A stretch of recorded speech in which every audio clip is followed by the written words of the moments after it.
Hello, everyone. Good evening. Welcome to Scholarly Selections. My name is Len Bai, and I'm a program facilitator at the Washington State Historical Society. Before we begin, I would like to acknowledge that the Washington State Historical Society is located on the traditional lands of the Puyallup people who have stewarded the land throughout the generations, and we pay respect to their elders past and present. I would also like to thank everyone for joining us tonight and everyone who has joined us throughout this series of programming that we've had for the last few years. We have more coming up, so please visit our website at washingtonhistory.org for upcoming exhibits and programs that we have scheduled throughout the next few months. We would love to see all of you there. If you would, please also, while you're out there, consider becoming a member. The museum is open and we have a lot of great exhibits coming up over the next few months that we would love to have all of you participate in while we are here and we're open, and membership has a lot of great opportunities for you. But right now, I would like to turn it over to UWT Associate Teaching Professor Will Burkhart for our Scholarly Selections program. Welcome, everyone. Thank you, Len. So I'm here to introduce Professor Downey. Annie Downey is an Associate Dean and Director for the UW Libraries at Tacoma.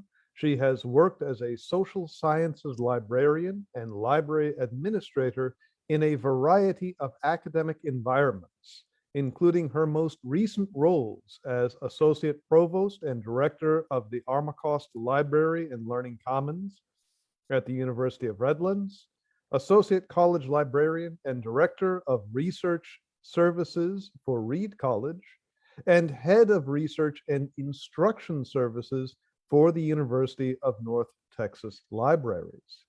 She received her PhD in higher education in 2014 and her MLS in 2004 from the University of North Texas.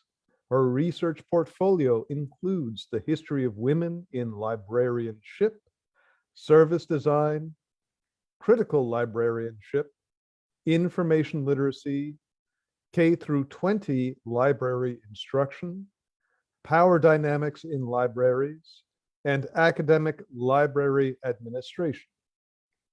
Annie is the author of Critical Information Literacy, Foundations, Inspiration, and Ideas, and the co-author with Joe Marquez of Library Service Design, a LITA guide to holistic assessment, insight, and improvement, as well as getting started in service design.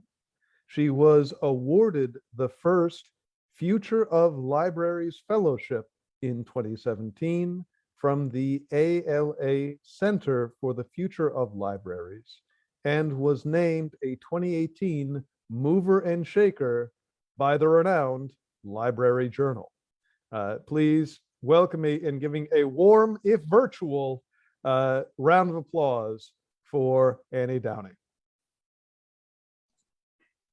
Thank you, Will. I don't know how to compete with that lovely speaking voice that you have, but I really appreciate the introduction. I'm excited to be here with you all tonight to talk about some of my ongoing research on women in the history of librarianship. In honor of where we are, I decided that I would focus my attention tonight on the American West. And so I'm really excited to be with you and to talk about this with you. So I'm going to share my screen and get started.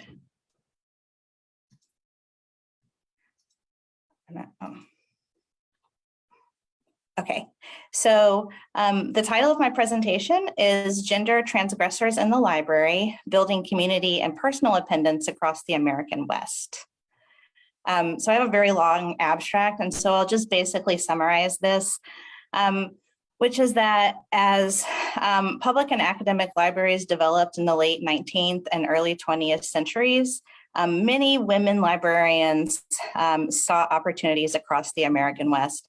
The women that sought opportunities in the West tended to be a little bit different from the librarians that were doing very similar work on the East Coast. In both cases, they tended to be pretty active in suffrage and trying to advance women's rights.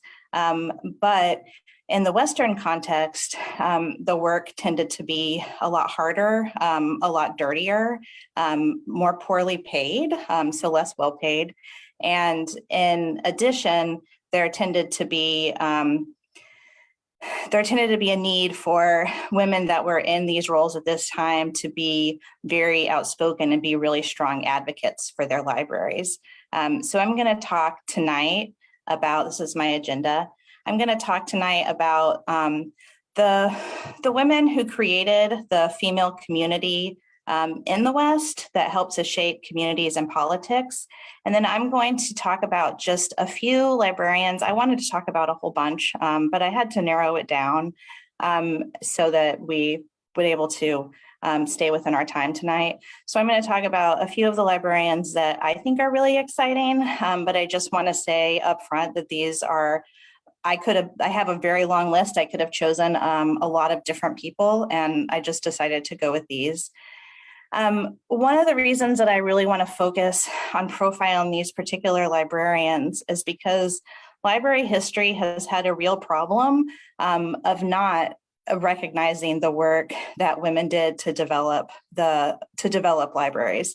Women were really instrumental to the development of libraries in the United States, and they were left out of the history of that until around the 1990s, when historians such as Suzanne Hildenbrand started trying to write them back in. Unfortunately, a lot of the records of these librarians are sort of hidden in archives, and so we are still doing work as a library profession to pull out the way that these women influenced our communities. So a little bit of context. Women have dominated the profession for most of its existence.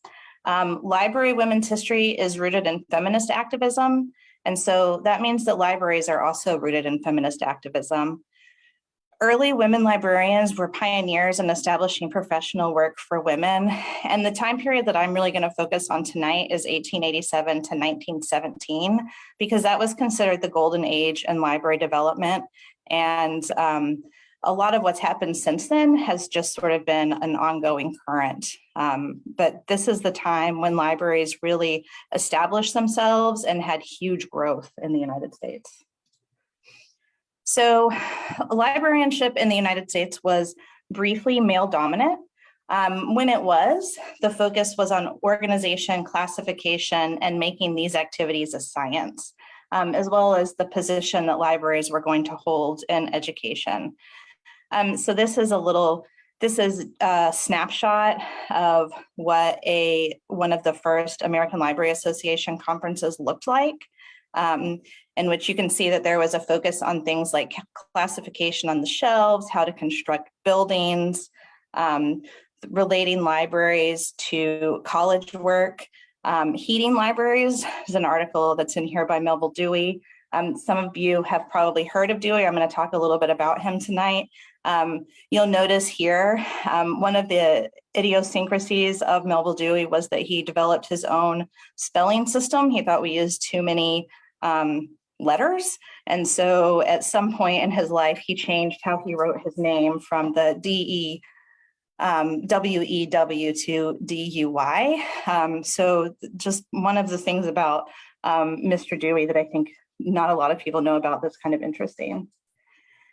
The second wave of librarianship, men started with developing buildings and classification and that sort of thing. And then women were really brought in to bring libraries to the people.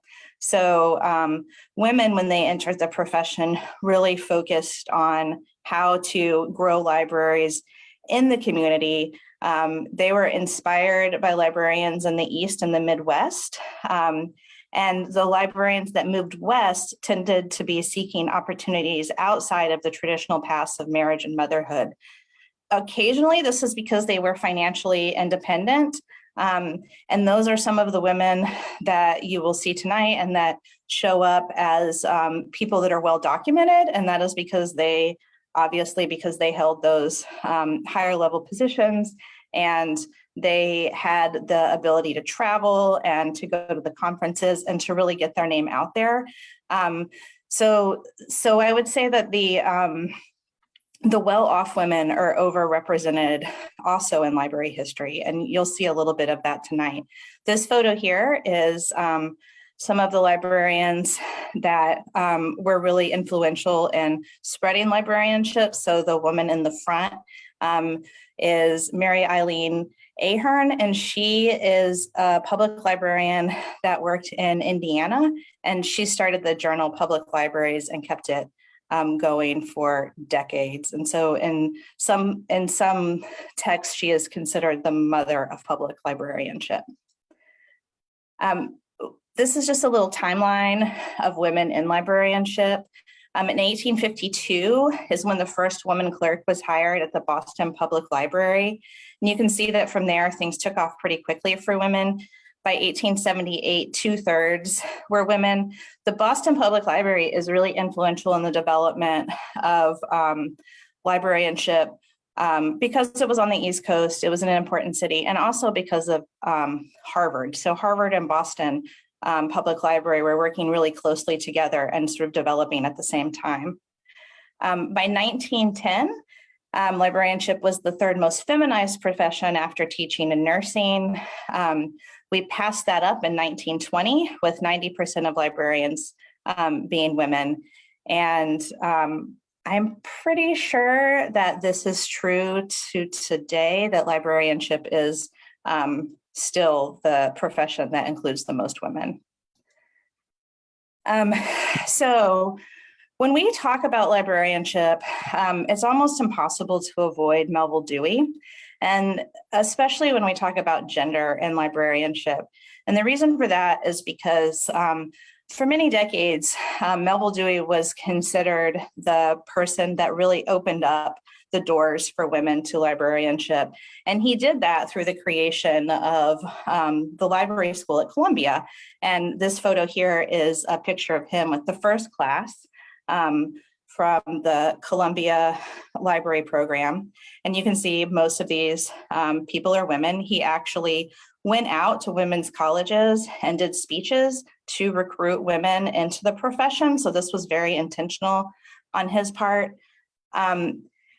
One of the things that's less known about Melville Dewey is that at this point, and he is almost considered the Harvey Weinstein of libraries.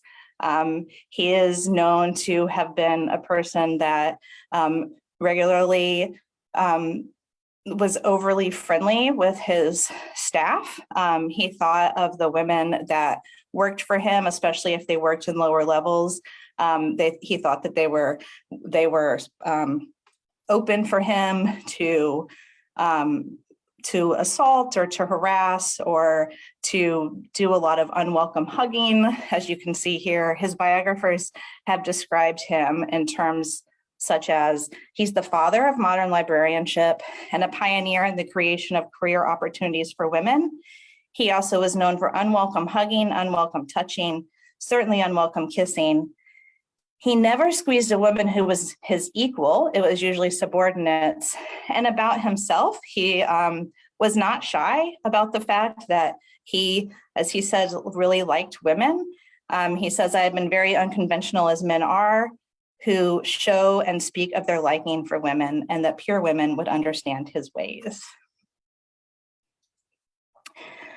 So when Melville Dewey was trying to recruit women into librarianship, he was really focused on a very specific type of woman, which is often referred to as, or was referred to as the true women, women that were living up to these ideals of true womanhood, which was sort of the core of 19th century white middle and upper class female identity, and four qualities defined it. which were piety, purity, domesticity, and submissiveness. These ideals of true womanhood were supposed to be comforting during a time of huge capitalist growth by preserving virtue and saying that we could have a lot of community and we could be civilized and well-read, but we could also still be really productive. So the true women were supposed to help make this happen. The true woman was presented as natural and helped to maintain class and race-based hierarchies of power. And it justified women's exclusion from participatory democracy.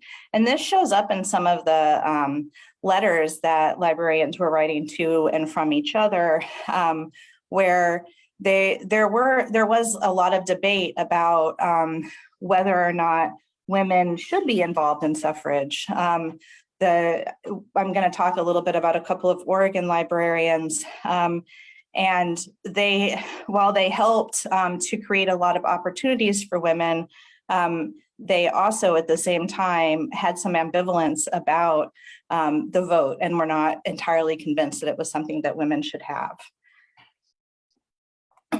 So while libraries are expanding, the West was also, we're experiencing this westward expansion. So for the library world, some things that stand out are in 1874, Ina Culbreth was appointed the city librarian of Oakland. In 1875, 6% of US libraries are in Western states. So this is why we saw a huge period of expansion. There was not a lot, there wasn't a lot of library activity before the 1890s.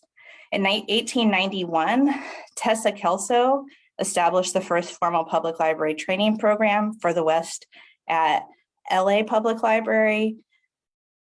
By 1900, only 4 cities had a population greater than 100,000. And these 4 cities had a big influence on library development because they had the larger cities with the larger libraries, especially Los Angeles.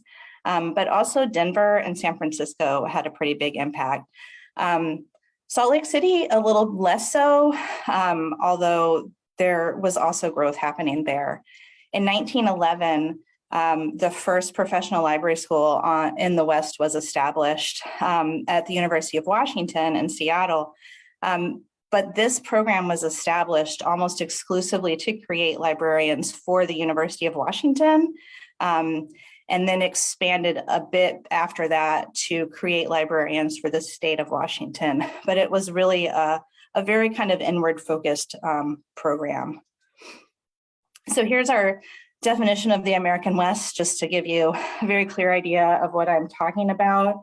The states that I have highlighted in green are the states are the states that I'm going to talk about librarians in. These sort of principles that I'm talking about apply to all of the states, but there was a lot of action, a lot of activity in California and Oregon. And then Wyoming is just really very fascinating. So I like to include that as well. So to do some librarian profiles, this is Ina. There's disagreement on how to pronounce her first name. Is it Ina or Ina? It is her name at birth was Josephine. So there's some argument that it should have been pronounced Ina. She was a very fascinating person. So Ina Culbreth, she was California's first poet laureate and the nation's first state laureate. And she supported herself and her family as a librarian. But her path to get there was a really long and odd one. So she was Mormon Joseph Smith's niece. Her father died when she was a baby, and her mother became one of the wives of Joseph Smith. After the Mormons, at this point they were in Illinois, when the Mormons fled Illinois, her family got left behind, her mother and herself and her siblings. And so her mother ended up marrying a man in St. Louis, and from there they went to California. So she entered California. The myth is, I don't know if it's true or not, I haven't been able to verify it, but that she entered California on horseback through the Sierra Nevada mountains with a really famous guide. And after she got to California, she never mentioned her Mormon background again.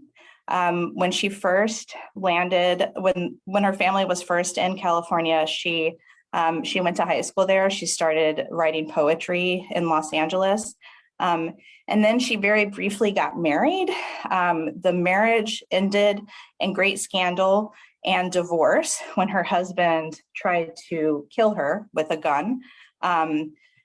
It was not a legal reason to get married or to get divorced at that point because of the violence. The reason she was able to get divorced was because she was able to prove that he did not have the intention of taking care of her. So that was the reason that she was able to get divorced. There was thought that she had a baby that died at that same time, but it's not also another thing that has not been verified. So then after that really interesting start to her life, she really wanted to be a poet, but she couldn't make money as a poet. And she needed to support herself, and she also supported her family, which included her siblings and then her nieces and nephews. From 1874, and then also she cared for another writer's half daughter. So from 1874 to 1893, she worked in the Oakland Public Library. She was fired from the Oakland Public Library because the board decided that they wanted to hire somebody else after 18 years. At this point, she was a celebrity poet. She was a very well-loved figure in the literary community. And so she was able to work with them to become the librarian for the San Francisco Bohemian Club from 1899 to 1906. And in that position, she was finally able to do a great deal of the writing that she had really been wanting to do. And that is what spurred her on to become the first poet laureate. Tessa Kelso is another librarian from California.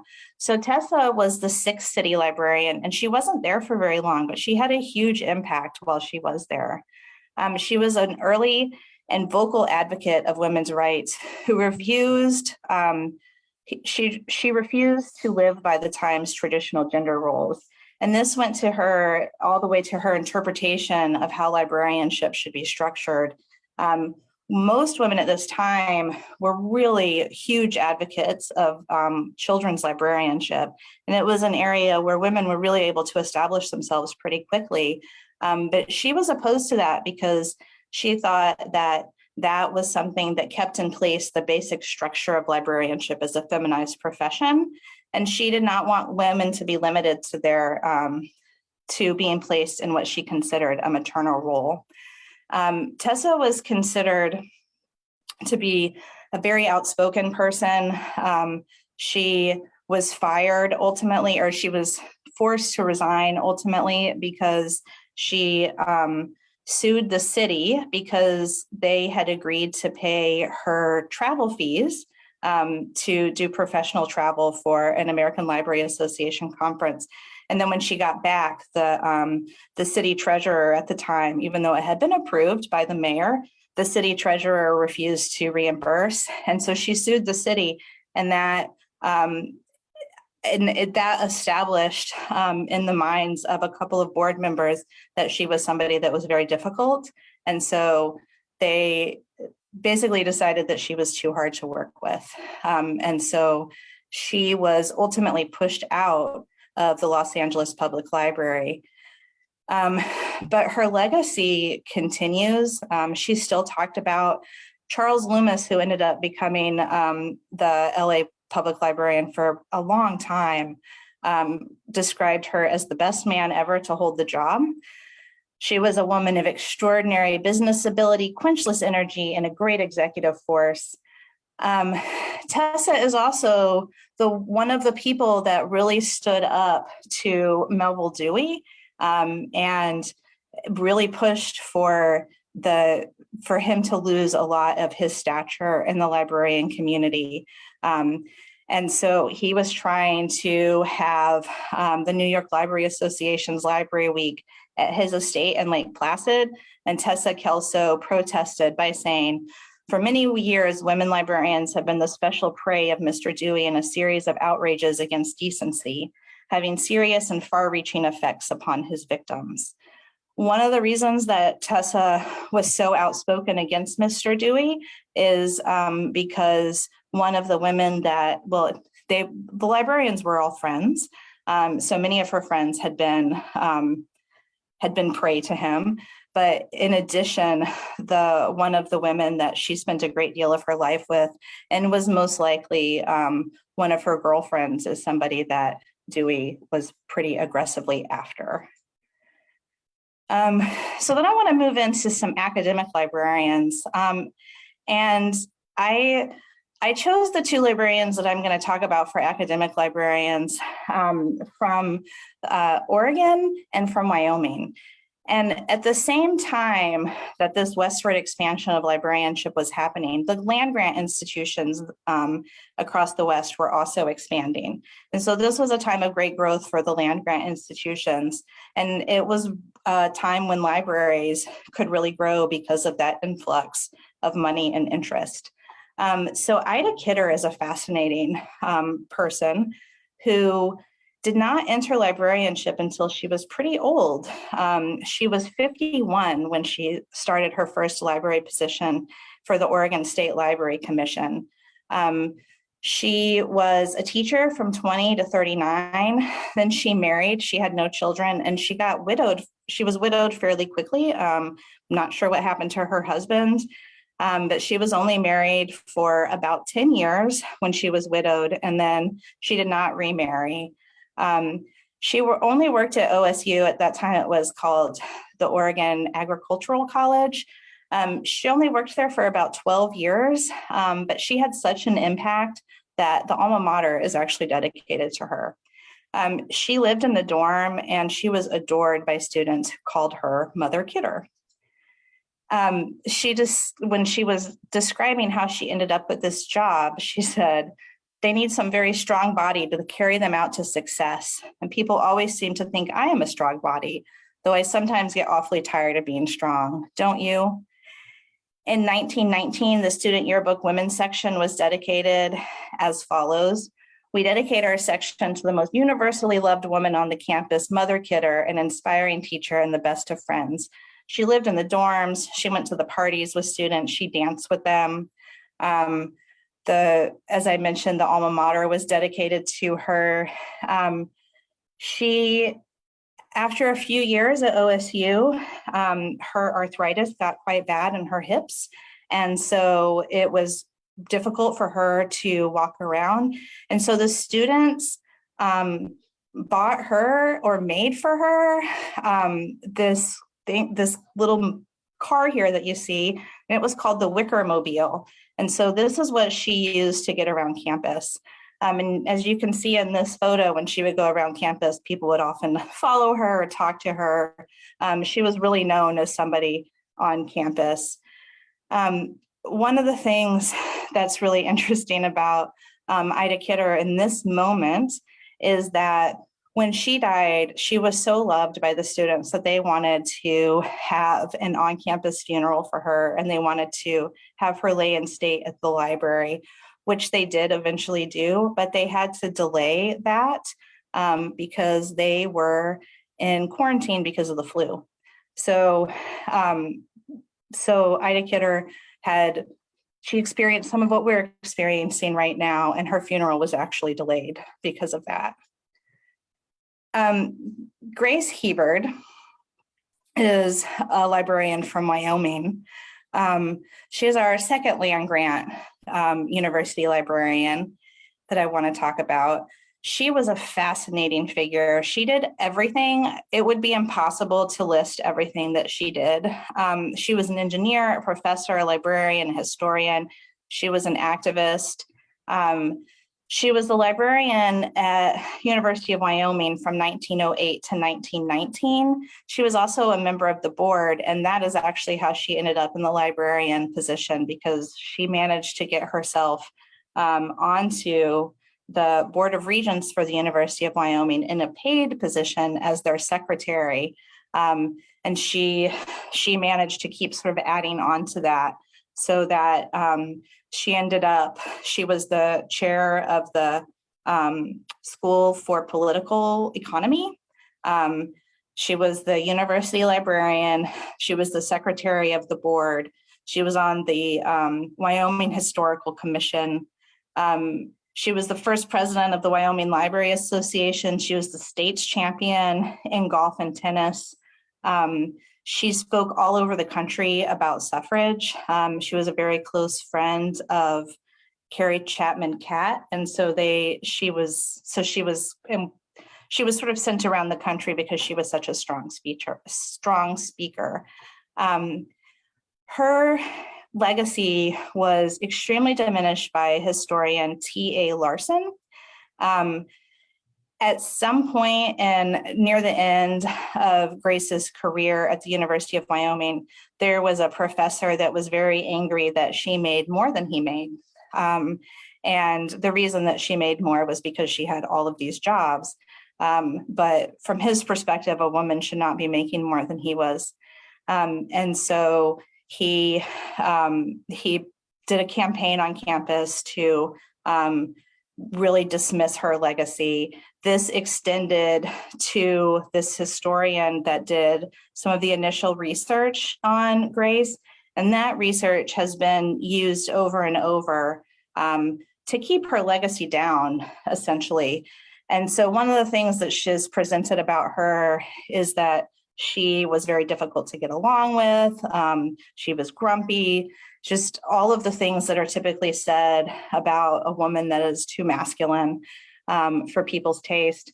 And she is the person that I have done the most research on and reading her letters and her journals. And I have not found a single unkind word that this woman ever wrote to anybody. So the way that she is presented in written history books does not line up with what we actually see in her documentation. So this is a picture of her while she was traveling with the Wyoming Historical Society and putting trail markers in for the Lewis and Clark Trail. She actually describes the impact that this particular outfit had on a desk clerk at a hotel in Casper, in which he said to her, "Well, you're a strange one, aren't you?" And this is the outfit that she was wearing, and she described it as being a very practical outfit with her short tan skirt and her tan leggings and a very fine, I think she called it 3-angled hat. So that's her in this outfit. Grace, this is a photo of Grace and her longtime companion, Agnes Workland, who was a historian at the University of Wyoming. They developed a very close relationship. They lived together. They bought a house together. And Agnes died fairly young after they had been together, I think about 12 years. Agnes died fairly young, and Grace wrote about her in her journals and talked about how she would never quite get over this loss that she was so devastated by. And then I want to move back to the city, to Oregon, in Portland. So Mary Frances Ism was a woman that was financially independent from an inheritance from her father. She didn't get that inheritance until she was in her early 30s, because until that point, she was caring for her father. She was her father's caregiver. He was a surgeon, and when he died, he left her enough of an inheritance that she did not actually have to work, but she wanted to have a career. She was very interested in a profession, and one of her close friends was a professor at the Pratt Library School. And so she really encouraged her to go to library school, which she did. She went to Pratt in 1900 at age 34. She was appointed head of the Library Association of Portland, which is now Multnomah County Library. She considered it the People's Library. What's so amazing about Mary-ism is that she developed the infrastructure at Multnomah County Library that is still in existence today. This, for those of you unfamiliar with the Multnomah County Library system, is one of the best in the country, undisputed, one of the best in the country.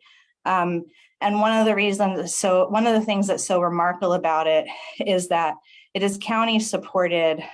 So the funding is always available. They get funding from the county.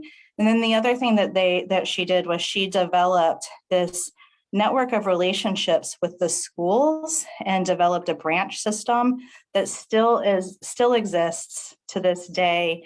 And I lived in Portland for about 7 years, and my children benefited from the infrastructure that Mary put in place over 100 years ago. So her legacy is a really strong one. Mary is another strong librarian who was almost forced to resign. In this case, she was able to save her career, but at the expense of one of her close friends and another librarian. And the whole controversy was about that this other librarian, she was a pacifist, and she did not want to spend her money on war bonds. She managed the selling of war bonds for the library. She was still involved, and she considered that to be what she was doing for the country, and she did not want to actually put her money into the war.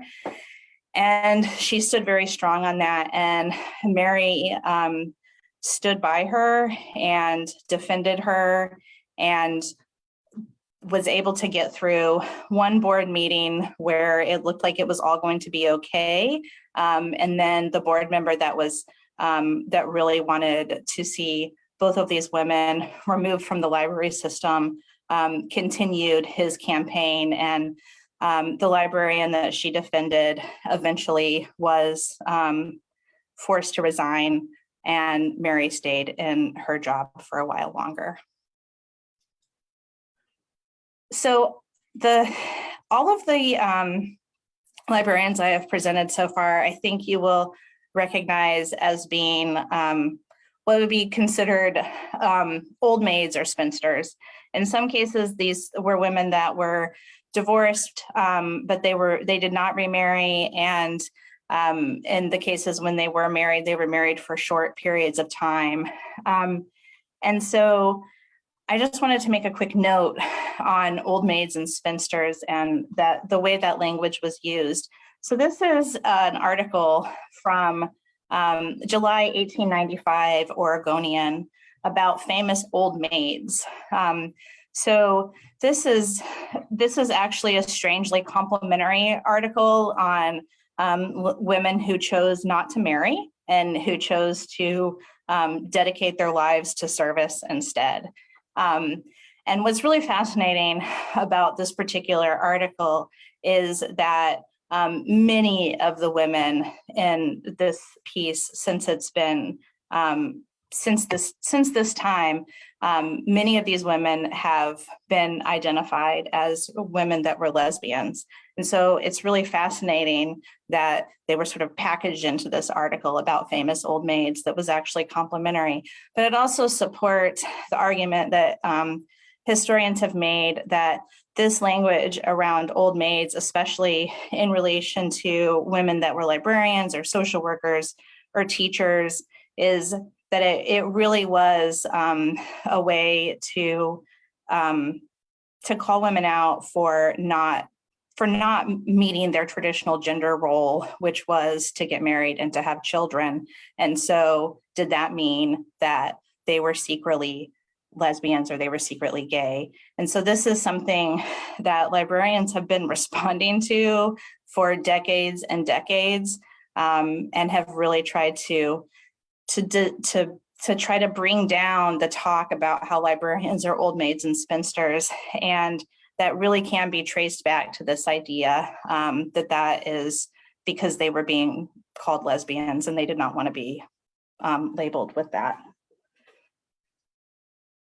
So then we reached the end of the golden age. So these women, they came in, they did this amazing work.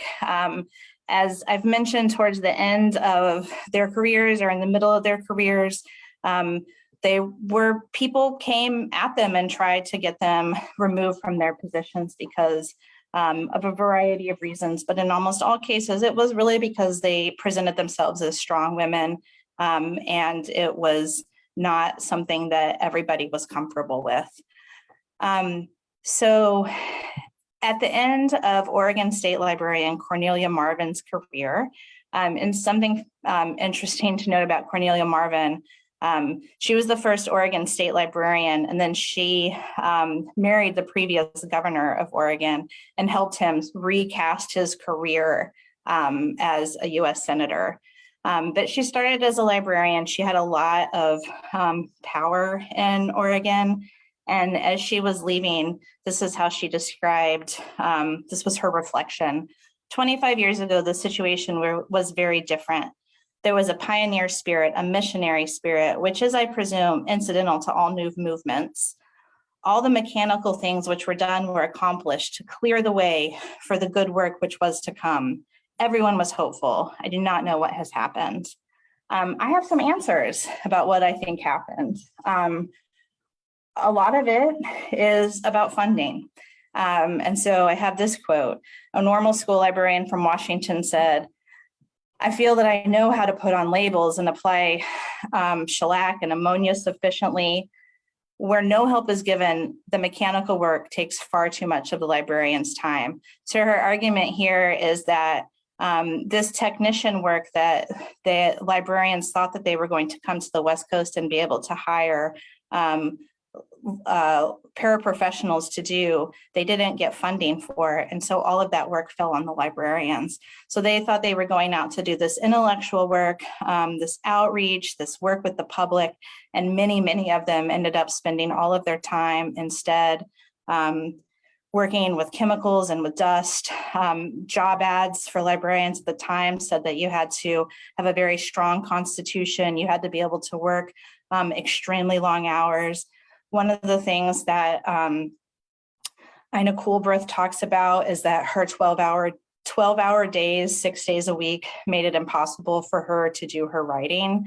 And so she felt like her library work actually took her away from her real passion, though she wanted to do it well. Oh, wrong direction. So with little funding, disillusionment sets in. Professionally trained librarians were disappointed with the lack of rewards for their hard work and commitment. In 1917, a Bakersfield, California librarian wrote after resigning, "The work does not appeal to me as library work has always done before." A Salem, Oregon librarian said they could no longer do good work because her board did not have enough money. An Astoria, Oregon librarian said, "The little more chance of doing any amount of constructive work without money than I see in sight." And then at the same time, the salaries completely stagnated. A teacher turned librarian, Maple Reynolds, discovered that her pay was so low, and she protested to her principal that she worked longer than anybody else did. And her principal said, "You do not have to pay librarians because whether trained or not, they do the work." This is something that libraries are still dealing with. So this is what I've started to call the salary problem. The salary problem in libraries started at this time, and it has continued to this day. Librarians are still vastly underpaid for the level of education and the amount of work that we do. And so here's some of the, here is some of the the way that that problem has been addressed historically, and I will say again to this day, which is that a faculty, it basically gets blamed on the librarians for accepting the low salaries. So a faculty member at the University of Illinois said that by accepting salaries and low salaries in Western communities, librarians were allowing library boards to remain conservative in regard to libraries. UW Library School Director William Henry argued that one of librarianship's most critical problems was librarians' willingness to accept less than decent pay. But then at the same time, when women changed positions to increase their salaries, library directors argued that that perpetuated low salaries and that librarians had a duty to stay long enough in a position to be a real factor in a community. So in conclusion, there has not been a second period of this kind of expansion in American libraries, but there have been serious waves of social activism in areas of gay rights, women's rights, immigrant rights, and freedom of speech. Librarians and libraries have had many of the same challenges since the beginning of the modern era. Gender is an ongoing topic. It's been discussed, it's been debated, we talk about it constantly, and not much really changes. At the same time, early librarians had the same philosophies of service and education that we hold today. They really did establish this foundation for how we do library work that has sustained us for well over 100 years. And I personally find that really exciting, and it makes me very happy every day to be a librarian. And so I thank you and ask if you have any questions. Here's just a couple of photos of my books. If you're interested in reading about some of the other things that I have worked on, I'm continuing to do my work on library women's history, and this will be my work for the rest of my career. So I'm happy that you all could join, and I'm open for questions. Okay, waiting for questions. While we're waiting, one last virtual round of applause for that excellent talk done by Professor Downey. So, Dr. Downey, well, maybe you want to avoid the alliteration there. I'm not certain. While we are waiting, and I think you touched on this a little bit, but it actually, can you care to elaborate on why there was such a vast increase in women librarians? Because as it presented, it starts off as a male-dominated field. You have the unfortunate acts of Dewey. I don't really know better ways to describe them. But I guess, like, in spite of that, despite Dewey, that there was this huge increase. So can you build up a little bit on that? Yeah, absolutely. So it was a couple of things. There were women. One thing was the women's colleges. The women's colleges were hugely influential on library development. And Dewey took advantage of that by going to the women's colleges and recruiting directly from them. So some of the most interesting stuff comes out of the women's colleges and the work that was done there. And women did a really great job of establishing the libraries there, and then training librarians and getting people so excited. They kind of created this missionary feel about libraries, that this was work that not only could women do and thrive in, but it was a way that they could really change their community in a way that wasn't religious, but in a way that was focused on intellectual work. And there weren't a lot of opportunities for women to focus on intellectual work. And this was a career that was presented as something where they would be able to really be able to use their minds and grow their communities. And it was something that was very exciting to women at the time. And then as we moved into the right to vote, there were a lot of suffrage. There was a lot of suffrage activity within libraries at the time. Some librarians were really ambivalent about it, but the outspoken ones were strong enough that it really did drive even more women to be interested and going into this profession that they thought they would really be able to make a difference in. So a lot of it was just this idea that they could do work that would be very meaningful that wasn't teaching.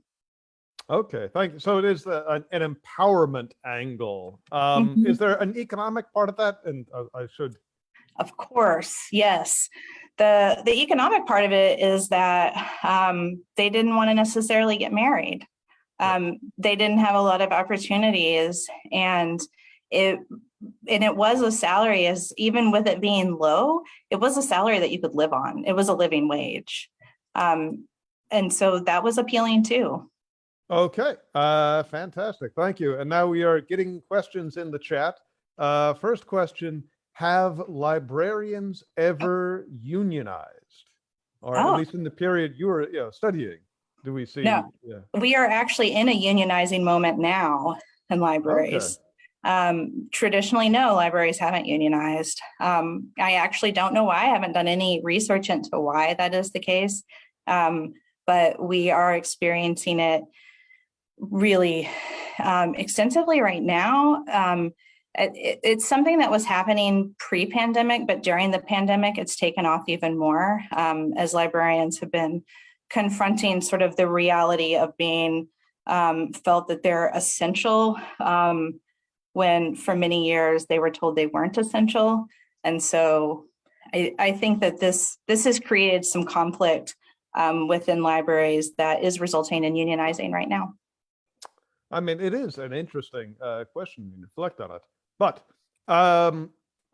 continuing on with viewer questions, was it confirmed through letter or other avenues of these women's gay identity?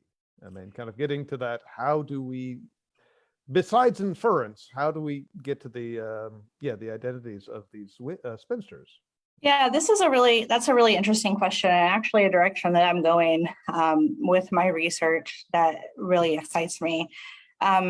There's a couple of things to think about here. One of them is that we have as a society, we've been really reluctant to put that label on people, feeling that it is a label of shame. And I think that we need to move away from that, because these women were actually living very openly with other women, and they in some cases they were very clearly friendship. They had separate rooms, they did their own things, and in some cases they were pretty clearly not just friendship. But I also think in either case it doesn't necessarily matter, because when we are looking at a couple that is a hetero couple and they've established themselves as a couple, nobody then goes and says, but did they have sex? So I think that's one thing to keep in mind. Another thing to keep in mind is these women understood how archives worked. They knew how to make sure that their letters, if they didn't want them to be seen, would not be seen. That being said, yes, you can confirm in some of the letters that they were romantic relationships. In the case of Grace and Agnes in particular, there's zero doubt that this was a romantic relationship. Thank you. I just remember the erasure that happens in the history books, where it's like, oh, the one, they bought a house together, they lived together. Oh, they're just such good friends. And maybe they were, but at the same time. All right, now another, I think, juicy question. Did Dewey have a downfall? Dewey, I think the downfall kind of was this moment when women did start saying, no, you can't host stuff. We're not going to let you host stuff anymore. He didn't have a real downfall. He died wealthy. He had when he stopped working in libraries, he did get sort of pushed out of the library world, but he still sold products to libraries for the rest of his life. So I don't know, what do you call a downfall in this case, right? Like, everyone knew, but then at the same time, we didn't talk about it for decades. We just started talking about it again a few years ago and sort of like uncovering this history. So he did not have the kind of downfall that one might hope for, no. That is unfortunate. Rename the Dewey Decimal System. Find a more deserving woman who to name it after. Yes, yes. Thank you, Will. Yes.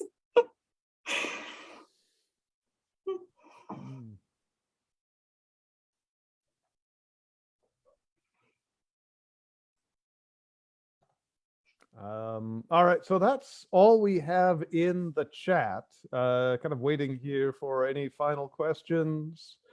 Failing any, again, that was a fantastic presentation. I learned a lot. I found it rather enjoyable. It's a very engaging and interesting topic, and I think well researched. So thank you for a wonderful evening. Thank you.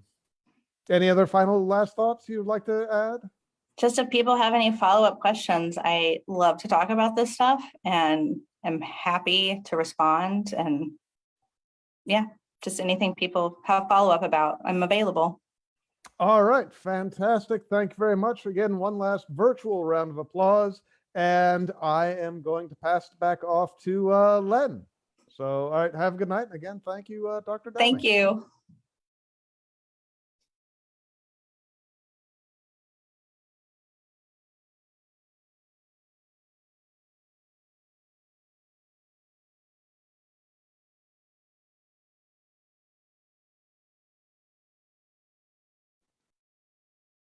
Well, all right. Thank you everyone for joining us tonight, and we will see you next month at our next scholarly selection. And have a good night, everyone. Thank you, Dr. Downey. It was an amazing presentation. I learned so much, and I'm now going to dig into some books so that I can learn some more. Thank you.